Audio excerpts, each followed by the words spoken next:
I do want to point out last week that it's crazy. It feels like we were here a week ago. It's wild, actually. We brought in, whoever wasn't here, we brought in a live praying mantis to demonstrate, right, Yaakov, you remember? To demonstrate with the topic of tefillah, prayer. And I just want to let everybody know that after the class, we went outside. It was late at night. It must have been 9:15. The clock still says 9:05 for the last 3 weeks. Well, somewhere in the world it's 9:05. Right, somewhere in the world, right, exactly. The clock is broken at least 4 times a day, right? I'm kidding, 2 times a day, yeah. So anyways, we did let the praying mantis, again, we named him Rabbi Mantis, and we let him go to the wild. I hope he is still around today.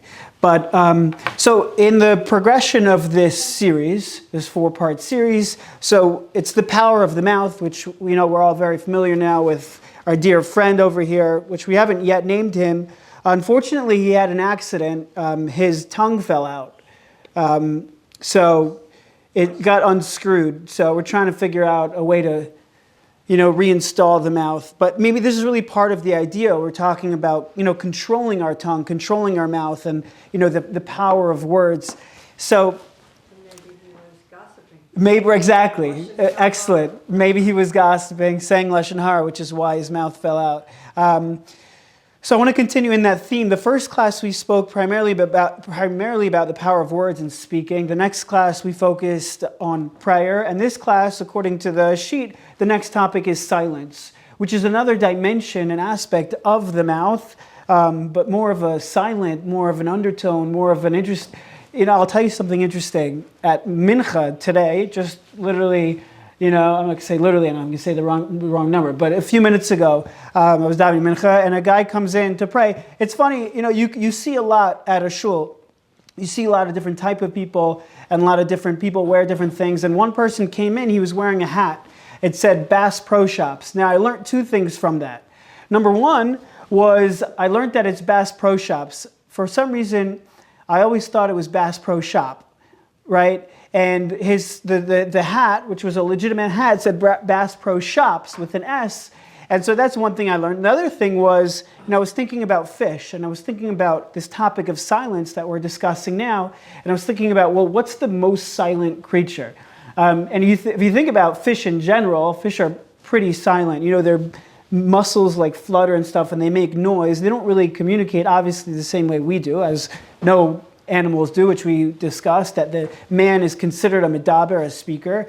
But interesting, if you are just interested in this, the most silent creature, according to, if you Google it, it's the jellyfish. So if you ever want to just, have that sense of, silence and peace and harmony, go to an aquarium and go look at some jellyfish. Don't touch them, just look at them, and you might not hear anything. And that's because they don't say anything or do anything. They just are. Fine. That's the jellyfish.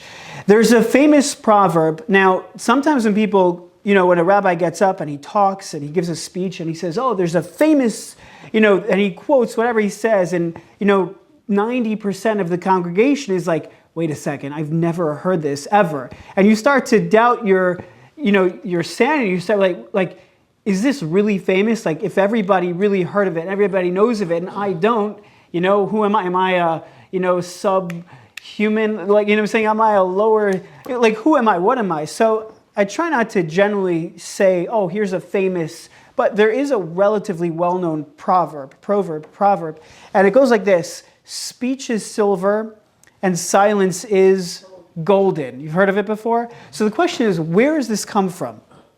And if you look on Google again, which is, where you could get a lot of information from, it's believed to have been originated in ancient Egypt. Okay, it's a very easy thing to throw on a whole society. Oh yeah, this probably came from ancient Egypt.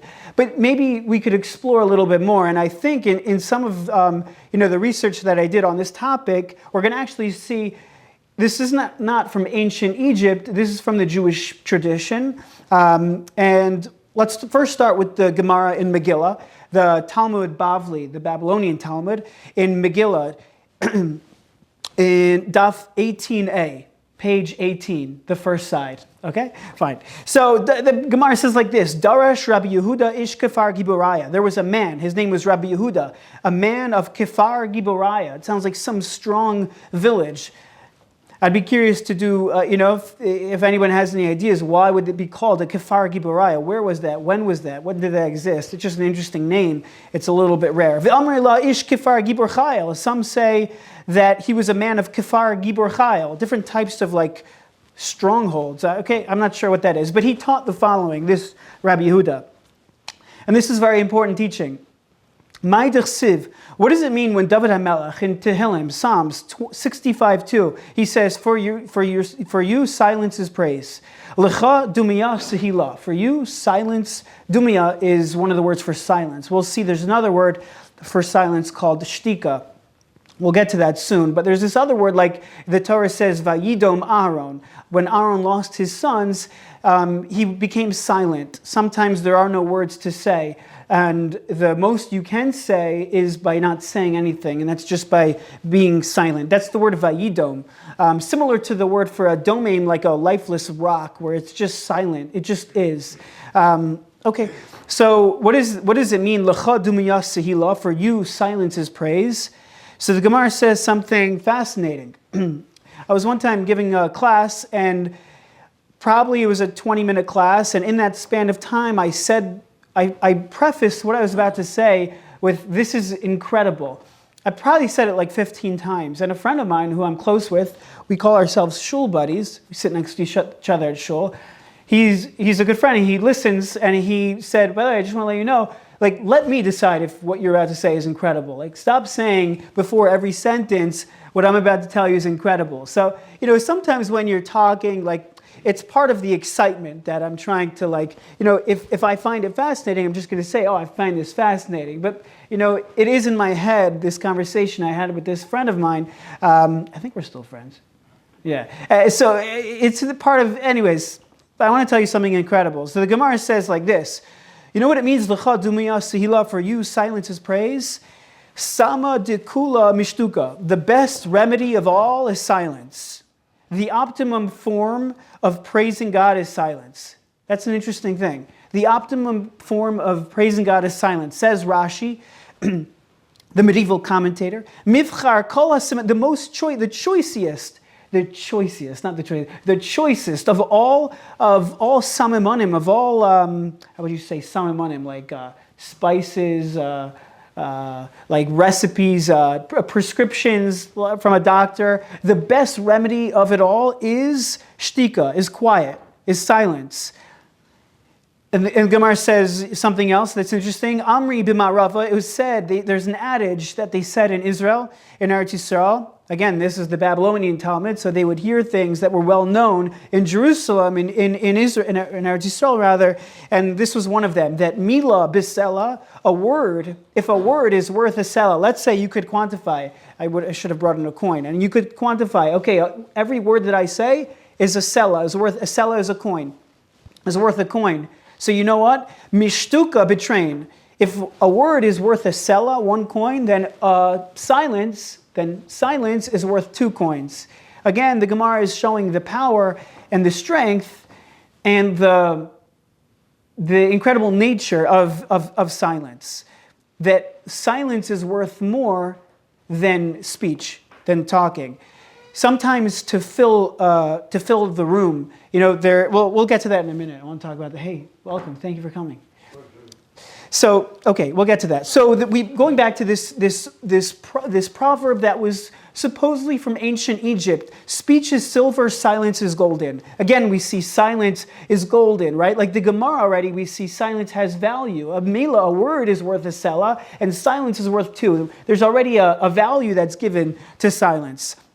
So another source, this is the Medrash Shmuel. The Medrash Shmuel on Pirkei Avos, by the way, Pirkei Avos in chapter 1, Mishnah 17, it says that I have not found, I'm saying I, not I, because I'm not in Ethics of the Fathers, but there was a rabbi who said that I have not found for the body, I haven't found anything that's more healthy for the body than silence, than shtika. So already we see from the Mishnah as well that there's this healthiness, there's something about silence that's so good, and there's so much value in it. So the Medrash Shmuel on Perkei Avos, the Medrash Shmuel was written by Samuel D. Usida. Now this is written with a U, and his last name is written U-C with like a weird squiggly underneath, so I don't know exactly how to pronounce it, EDA. And it was composed in like the 1500s of the Common Era. So this is a very, very old and very reliable source on a parish on Pirkei Avos. And he says in Hebrew like this, V'im hadibor kesef hashtika zav. If speech is silver, then silence is golden. So again, you see from this Medrash Shmuel on Pirkei Avos as well, but it even goes, prior to that. It's brought down in the Sefer called the Kata Kamach from the Rabbeinu Bechaya. He also says from Chazal, Im hadibor kasef, the same lashon, that if speech is worth silver, then hashtika zav, the silence is golden. So again, we see this is not some ancient Egyptian adage or proverb. This is a Jewish source based on our sages, based on Chazal, that dibor is kesef and shtika is zav. It's interesting. It's brought down from Rabbi Yaakov Yisrael Lugasi, something interesting. He says, if you take silver and you knock on it, it's going to make a noise. I even tried this today. I took not a Kiddush cup, but a mayim achronim, a vessel that we wash our hands with prior to benching. Good to see Pesach. We'll get it. So if you knock on silver, it makes noise. Compare that to making a knock on gold.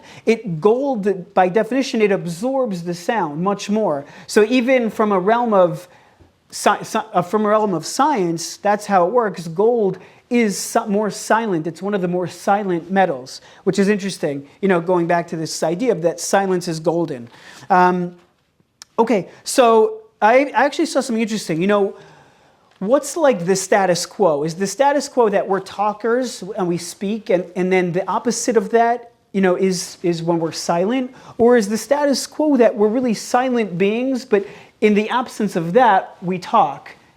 Now, it doesn't really make so much of a difference, but it's interesting to see kind of what's higher on the totem pole, right? And it's brought down like this. It says, and I'm going to read it in English, silence allows us to concentrate and focus on what we are doing. Speech is a distraction. And he says like this, Yitachin shemeduik yoser lomar, sheshtika hi lo heder dibor.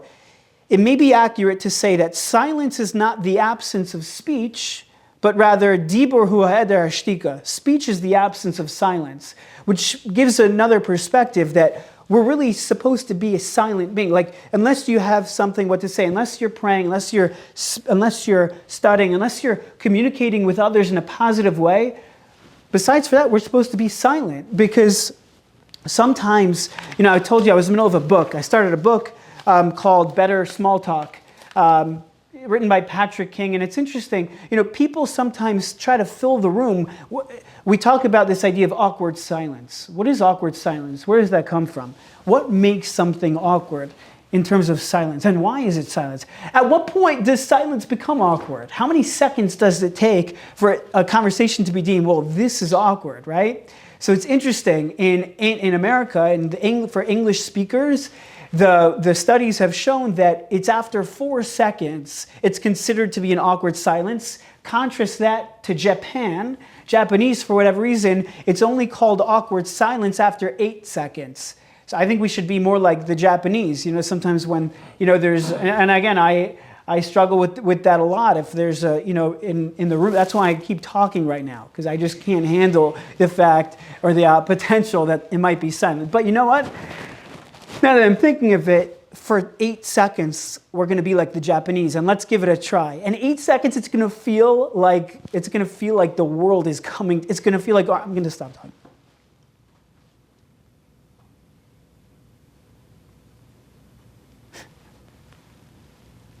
It's so awkward, right? Oh my gosh, it's awkward, right? Anybody feel awkward, or everyone's okay? I feel like anyone who's still sitting down is still sitting down. No one fell off the chairs. Baruch Hashem. We did it. We did it. It's interesting. 8 seconds. 8. The number 8. I want to get back to that in a minute. So anyways, that's the awkward science that developed. The world has that, oh, if no one's filling the space, it's awkward. And very often, and I found this with myself, if there is this quote-unquote awkward silence, one of the first things you do is you think, okay, what am I just going to say? I'll say whatever I want. And very often, it leads to what we call lashon hara. Because you're trying to fill this space. Well, you don't remember what this happened. You don't remember that happened. You're just, in terms of, let's say, positive language. But for some reason, the way Hashem made us and the way the Yetzer Hara creeps in on us is we do remember. We often remember the negative about something that happened. And therefore, we're quick to say. But we quoted last week a Chazal. Chazal tell us, our sages say, that when someone speaks lashon hara, it's as if they killed three people: themselves, the person they're talking about, and the person they're talking to. Now, let me ask you a question. What is more awkward? To kill someone or to be silent, right? I was thinking about this week. I'm thinking, like, it's probably a lot more awkward, right, to kill somebody, chas v'shalom, right, than to just to be silent. So, if you look at it from this perspective, we could put this whole idea of awkward silence on its head and be like, the next time it feels like an awkward silence, and you, right, well, no, not to kill somebody. Instead of saying that negative speech, instead of saying that negativity, just hold yourself back. Much better to be silent and embrace that awkwardness, which, like we just saw, it doesn't have to be that awkward. And we could be more like the Japanese, like hold that silence for a little bit longer. Like we said, Americans are generally it's 4 seconds until awkward, but Japanese 8 seconds. I think that's something that maybe I definitely want to try to work on, and I'm just sharing that as a thought, as an idea. Okay, so there is a man by the name of Confucius. I think I'm pronouncing his name right. Now, I was very Confucius, to be honest, when I heard about him, because I've heard about him before. I'm like, who is he? So he lived in 551 to 479.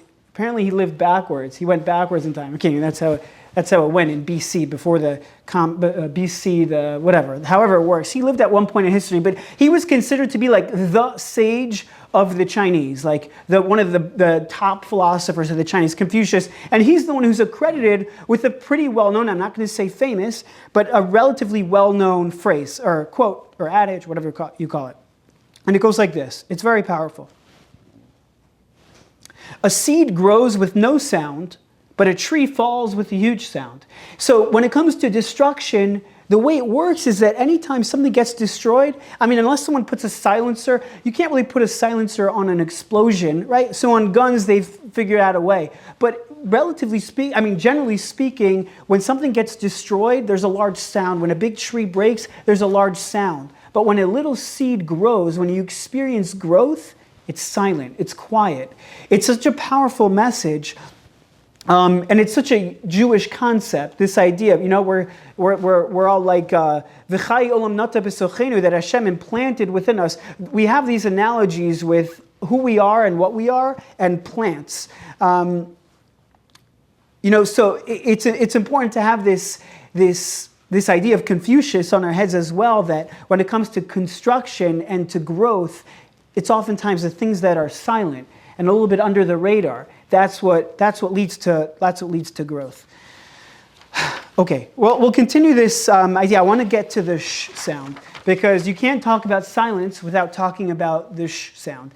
And we'll get to why babies are soothed by that sound, and perhaps a deeper connection with the sh sound in Hebrew and the 21st letter of the Hebrew alphabet. But before we get to that, because it's still only 9:05, before we get to that, there was something that we didn't neglect to get to last time, but we just ran out of time.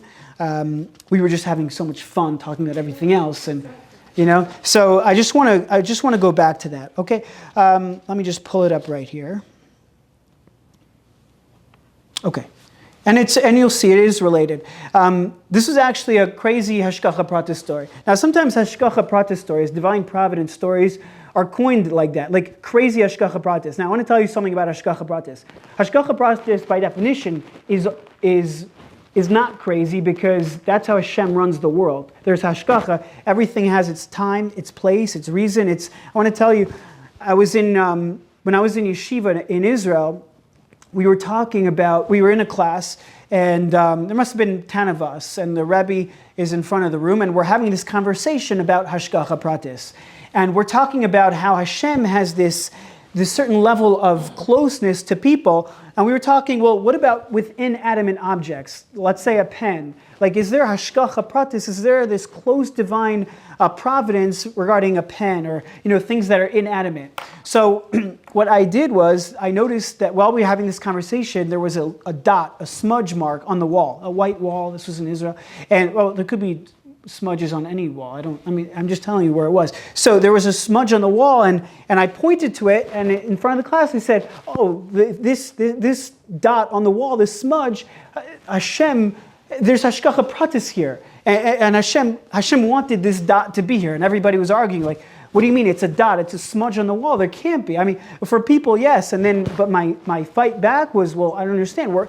We are people, and we're talking about it. We're talking about the dot right now in a conversation about Hashem. So, of course, Hashem had this in mind, because now it is relevant to us. Okay, so it might be a relatively deep concept, but the Rebbe ended up, he did side with me on this, and he's like, yeah, you're right, that dot, even a small smudge mark, of course, everything, okay, fine. So, I recently bought this powerful tool called Otzer HaChachma. It allows you to explore thousands of books. When I say thousands of Hebrew books, I mean thousands. I mean, there's literally a database of 138,000 books that by a click of a button, it can take you to here or there. So I recently had purchased it, and I wanted to show my wife what it was capable of doing.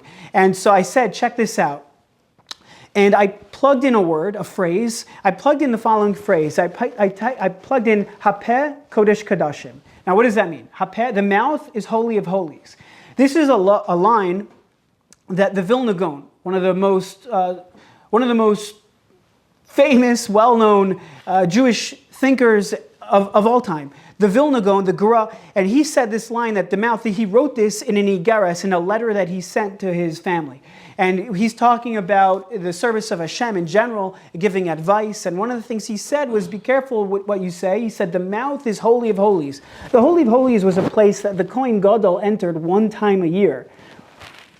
And it gives us a fascinating perspective on the mouth, that every single day, every single moment, we can, so to speak, enter the Holy of Holies. We can be like that Kohen Gadol, like that high priest that enters into the Holy of Holies on that holiest day of the year on Yom Kippur. And with our mouth, we're able to do that. The Kedusha, the holiness of the mouth is unbelievable. So I plugged in this phrase, showing my wife what this animal is capable of doing, and I just randomly clicked down. And so the amount of times that phrase appears, in this 138,000 books was 174, in 174 books. So I scroll down at random to the 63rd book. The 63rd book is called L'Shachno Tidrushu. I look at the author of this book, and his name is Yitzchak Kolodetsky. Now, that's interesting is because my mother, her maiden name is Kol. That's her maiden name. My grandfather, so after he survived the war, when he came to America, or maybe it was his father, I don't remember, but he changed his name. His name used to be Kolodetsky, and he shortened it to Kol. And so right then and there, I WhatsApped my grandfather, who's in Eretz Yisrael, who was 7, 8 hours ahead. I'm like, are we related to him? And he FaceTimed me. It was like 4 a.m. by him, and he's like, yes, we are. He's like, is this the son of Shachna? And so, lo and behold, I look, and this is Yitzchak ben Shachna Kolodetsky, who wrote this book, and he happens to be our 5th cousin, or something like that. So, some might argue that's not related, but he is our relative some way or in some way or form. But anyways, he says over a story, in this Sefer, he says over a story from the Chavetz Chaim. There was a drunk boy who came over, it was on Purim, and the drunk boy approached the Chavetz Chaim and said, I want to sit next to you, Chavetz Chaim. I don't know if he said that. I want to sit next to you in Olam Haba. What can I do? I want to sit next to you. And he was obviously drunk, and the people were trying to pull him away, and what are you doing? And the Chavetz Chaim said like this. He said, if you accept upon yourself to guard your mouth from speaking Lashon Hara, then I guarantee you that you will merit to sit right next to me, the Chavetz Chaim, in Olam Haba. That's a pretty bold statement right there, and that's a pretty well-to-do offer to sit next to the Chavetz Chaim upstairs. That's pretty legit. And the way the story goes is that the boy, he hesitated and he ignored it. He didn't accept it. And he brings down vehedif los levater al his damus paz. He preferred to give up on literally a golden opportunity to merit sitting next to the Chavetz Chaim, and he didn't end up. He was at the threshold. He says he was at the threshold of eternal happiness, and he just walked the other way. The mouth is kodesh kadashim.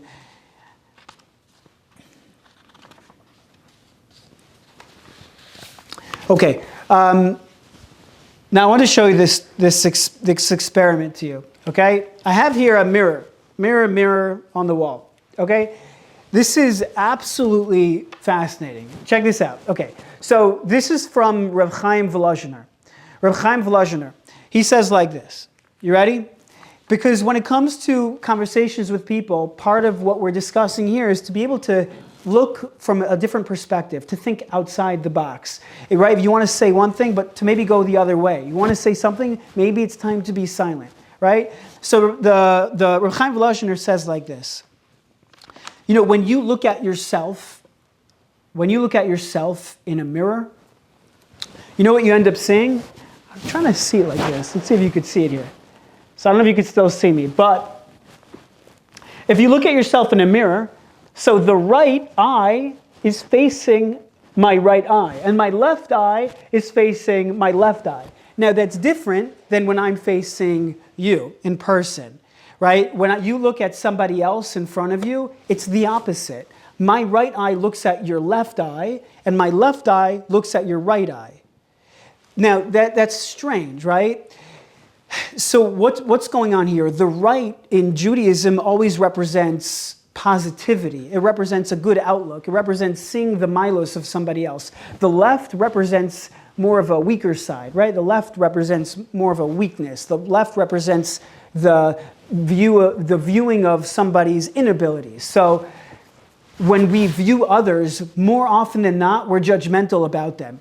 And from a psychological perspective, we know that's true. But from a spiritual perspective, Reb Chaim Volozhiner is pointing out is that because we're using our right eye and we're looking at the person's left eye, our right is focusing on their left. It's focusing on their negativities. It's focusing on the person's negative traits. And our left, which is the weaker side, is focusing on the right side. And that's why, from a spiritual perspective, we tend to judge people negatively rather than seeing people positively. Yet, when we view ourselves, when we look at ourselves, we're much more less likely to judge. We view ourselves much more positively. And that's because, from a spiritual perspective, you're viewing your right to your right and your left to your left. The same is true if you look in a mirror, like we just said and demonstrated. And the same is true if you look at a pond of water, right? If you look over water, you see your right matches up with your right, your left to your left.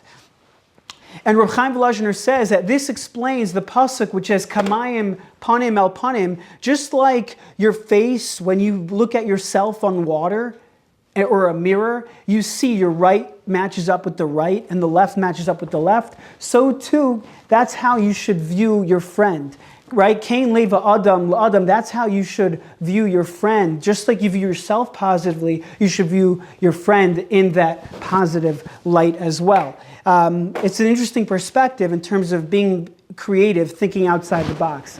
In terms of perspective, I heard a story once. There was a boy, and he went to a baseball stadium, and he took a bat and a ball and stood by home plate. Nobody was in the stadium except for him, some old man on the bleachers, and like a custodian yelling beer. Who he was selling to, nobody knows. And he threw the ball up, and he swung, and he completely missed. He did the same thing again. He threw the ball up, and he missed. And he did this 10 times, 20 times. Every single time he threw the ball up to himself, he swung and he missed. Eventually, the old man in the stadium, he got fed up and he yelled out, he's like, "Hey boy, just give it up. You're the worst hitter I've ever seen. You're the worst hitter to ever play the game. Just give it up." And the young boy kept doing it. He threw it up and he missed. He threw it up and he missed. And after After 30 minutes, the boy went over to the old man and said, I want to tell you something.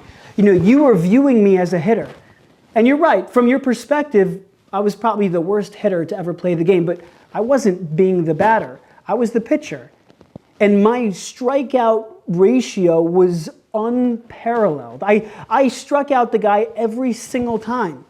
So I remember hearing this story, and I'm like, this is such a good take on, it's all about perspective. Well, you could view someone with your right, or you could view someone with your left. You could judge them negatively, or you could judge them positively. The choice is obviously ours. I want to show you something. This is a chart I made, which we didn't show last time. Does anybody have the time? 8:38. 8:38. Thank you. Okay, fine. So like this. We mentioned there were a lot of connections with the Teva of Noah, the Ark of Noah, and the concept of speech. The word Teva meant an ark, but it also means a word. Baal Shem Tov said to put everything, he entered him and his household, everything into the Teva. You're supposed to put all of your energies into the words that we say. That was this esoteric drash idea that we said. So I want to show you something else, how the Torah itself goes out of its way. How sometimes we were talking about how it's important for us to go out of our way to talk positively, or maybe sometimes be silent. And I want to demonstrate how the Torah does that as well. The Torah says by the Ark of Noah that the animals that were pure entered with him into the ark. And then it says, the opposite of the pure animals are obviously the impure animals. So you would think the Torah would say, well, so all the pure animals entered the ark and all the impure animals also entered the ark. But that's not what the Torah says. The Torah says, Asher einena tahora, the animals which were not pure. Now, the Torah could have said, Hatemeya. This would have been the shorter version, which would have been the normal way of speaking, that all the animals which were impure, so Hatemeya is 5 letters. Asher einena tahora has, if you start counting, so you have 1, 2, 3, 4, 5, and then you have 8 extra letters that the Torah goes out of its way to change the phrase to a positive twist, to say, Asher einena tahora, that which is not tahor, right? Saying that which is not tahor is a nicer way to speak than saying impure. And the Torah goes out of its way, 8 letters out of its way, to talk positively. And the Gemara picks up on this. The Gemara tells us that the Torah was ikaim. It went out of its way. It deviated from its normal course. There's no extra word, paragraph, nothing. There's no extra letter. There's no extra dot on top of a vav in the Torah. But yet the Torah spells out 8 extra letters in order to go out of its way and speak positively. The word 8 is not random. The word 8 is, in Hebrew, is shmona. When you rearrange that letter shmona, it spells neshama, the soul, right? And Rav David Cohen points this out here. He says this ability to deviate from the norm in our capacity for speech, to be able to think out of the box, to be able to, it might be simpler just to, use the shorter version, Hatemeya. That's the simpler thing. It's easier to say the Lashon Hara. It's awkward silence right now. Let me just fill it in with this gossip. Let me just fill it in with that. It's a lot easier to do that. But, what the Torah does is it goes 8 letters out of its way, and it's a lesson for us to restrain ourselves and copy this 8-letter theory, this 8-letter method, to be like that 8. It sometimes takes extra effort and will, but that's the power of the neshama. That's the power of our soul, is to deviate from what the world might view as normal and to say, no, I'm not gonna do that. I'm gonna go in another direction. I'm gonna go in a positive direction.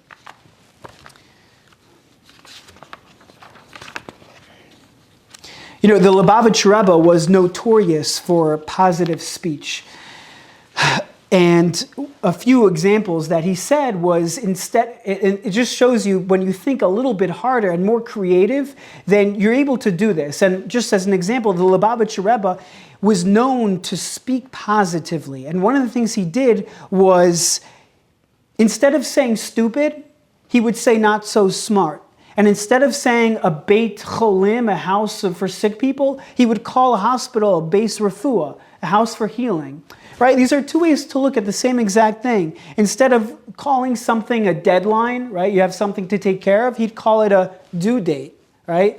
It's just a positive spin on, and again, you might think, okay, well, what's the big deal? That's just how we talk. But so important was this concept of positive speech that he would be creative and think a little bit, be silent for a few extra moments and think, okay, how am I going to view this situation and say it in a positive way? These are just a couple examples.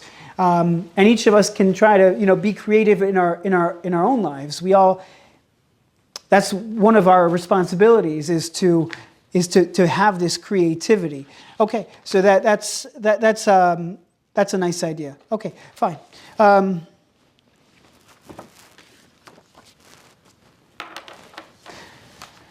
So you can't talk about silence without mentioning the sh sound. It's just interesting. What letter makes a sh sound in Hebrew? The shin, right? The shin is what letter from the Hebrew aleph base? Right? How many letters are there in the aleph base? 22, right?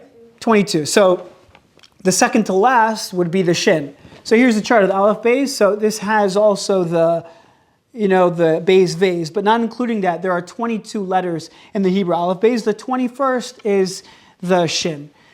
It's interesting. We just finished a 21-day period of time called the 3 weeks. It was a time of mourning, of more to be silent. It's interesting, the shin makes the sh sound. The shin, it's brought down in Kabbalah, the shin is shaped like teeth. We use our teeth to partially, the shin is like a bunch of teeth, it's 3 teeth. And we use our teeth to work on being silent. See? Shh. See that? See that? Fine, so why this is interesting is because somebody mentioned last time they wanted a gematria, so okay. We know that the 3 weeks started. Tisha B'Av, right? What happened? The Jewish people, the Meraglim spoke negatively, right? They spoke Lashon Hara.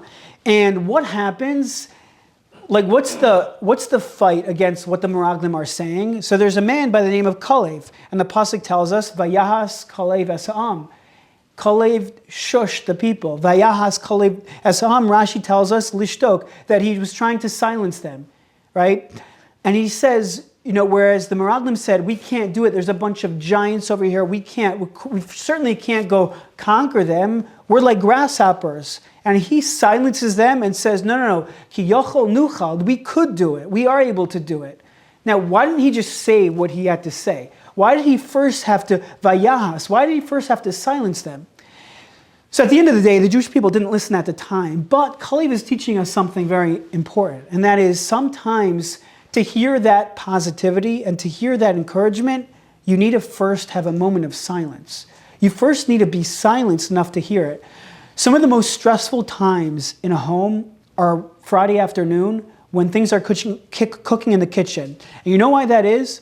It's because the kitchen fan is on, right? When the kitchen fan is on, and this is brought down, you could Google this and search this up. When the kitchen fan is on, it makes people go nuts. It heightens your level of anxiety to no end, and therefore the smallest things can make you go berserk. And therefore, my advice is to, every Friday when you're cooking for Shabbos, turn on the kitchen fan, and then after a few minutes, turn it off, and you'll see everything, like just in a matter of a switch of a button, literally calm, silence, right? When the kitchen fan is on, and think about in people's lives in the world, how often the kitchen fan is on. And I mean that more figuratively now, that there's all this noise that exists in the world.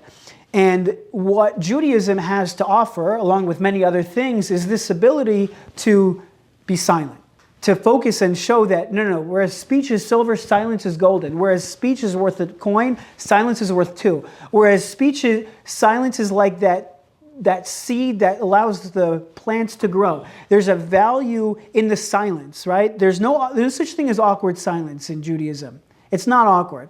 It's a good thing. There's value in it. It's holy of holies. It's like the Japanese, that 8 seconds, It's such a positive thing.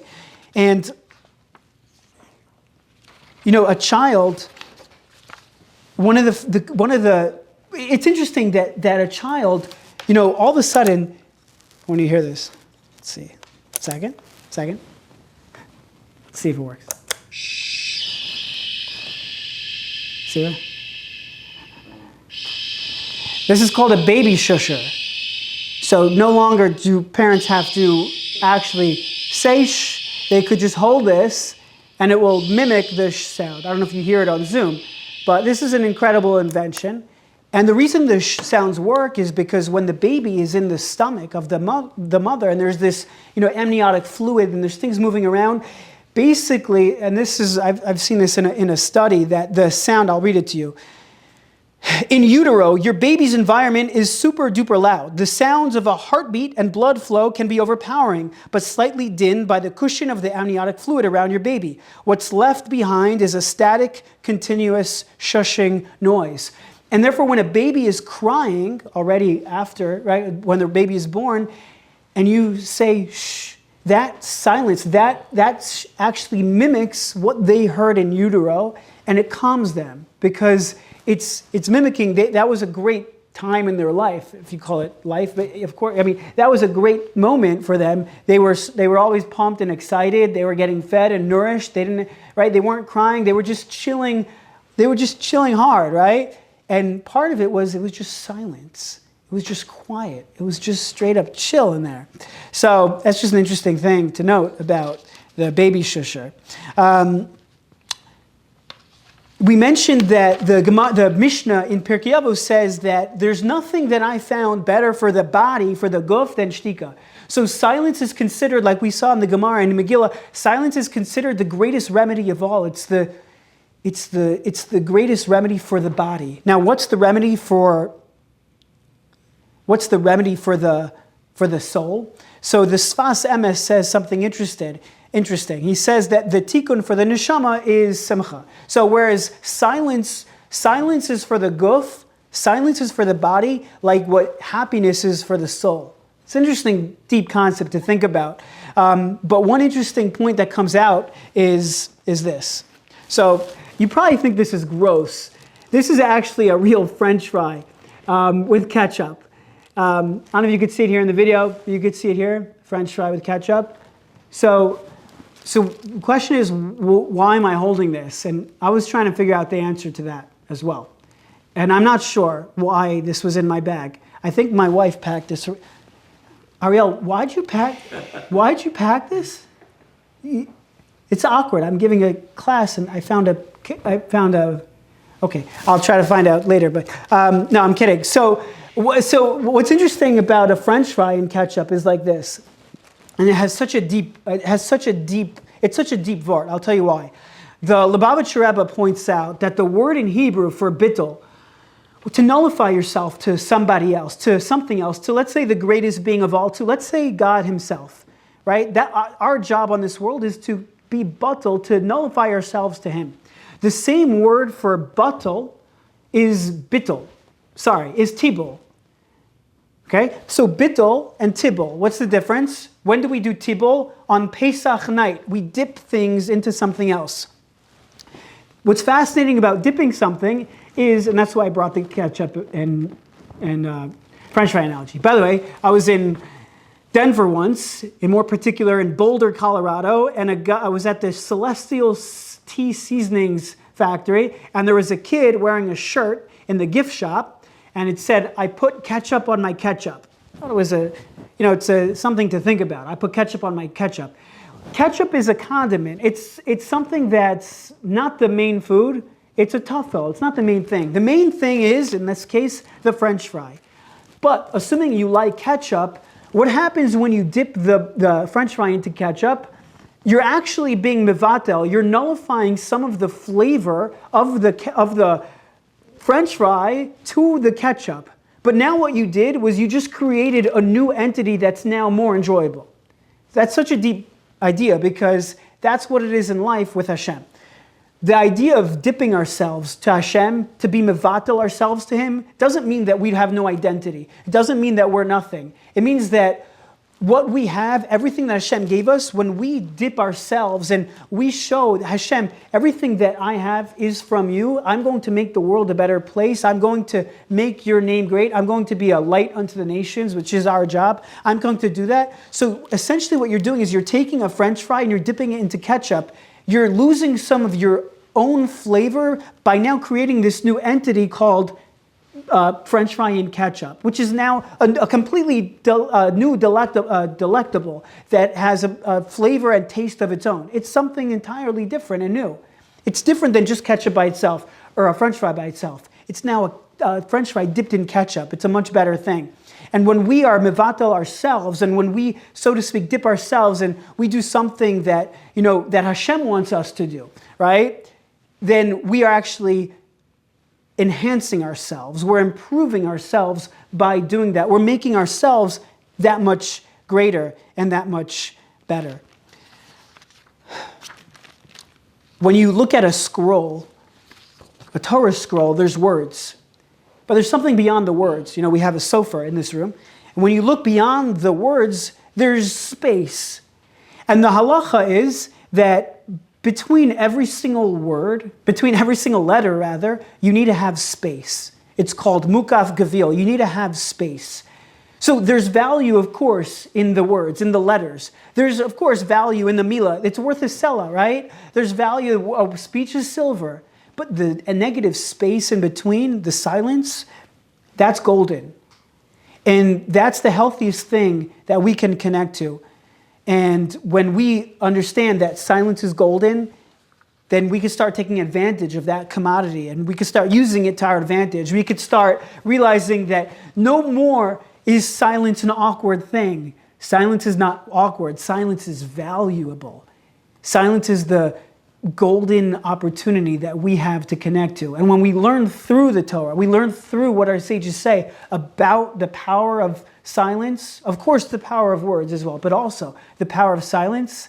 Well, we're gonna instead of being like that boy who was on the threshold of that golden opportunity, we're gonna be able to enhance our lives, not just in the future, in Gan Eden and Olam Haba, but our lives on this world is going to be tremendously enhanced. Well, that's it. I have no more props, which means the class is over.